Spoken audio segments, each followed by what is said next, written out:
থাকতে চাও, আমি আল্লাহ পাক রব্বুল আলামিনের কাছে গুনাহ যদি মাফ করে নিতে চাও, আমি তোমাদেরকে জানিয়ে দিলাম দুনিয়ার জমিনের মানুষ, তোমাদের জীবনের গুনাহগুলো আমি আল্লাহ তাআলা মাফ করে দেব, ক্ষমা করে দেব।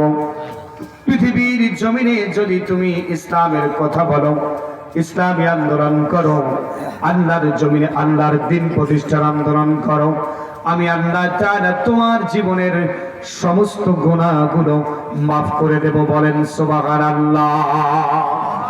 আল্লাহ পাক রব্বুল আলামিন বলেন, ইয়া আইয়ুহাল্লাযীনা আমানু হাল আদুল্লুকুম আলা তিজারাতিন তুনজিকুম মিন আযাবিন আলীম। জোরে বলো আল্লাহু আকবার।